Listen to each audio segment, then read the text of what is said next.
5 punkt Tarmoga Crossing Swords. WC-d.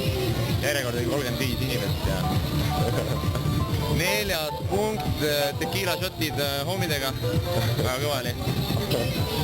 3. punkt tegin jooke välja inimestele, keda ma ei tea ja seda raha ma enam ei näe kunagi. Hea punkt ja 2. punkt paremaks läheb. 2. punkt, mis seal peol veel toimus? Ma ei mäleta jah. Ehk siis jätame siin 3 punkti peale ja järelikult oli hea pidu. Inimesed kohta kõige paremat asja ei mäleta. Kõige paremad asjad ongi need, mis ununevad.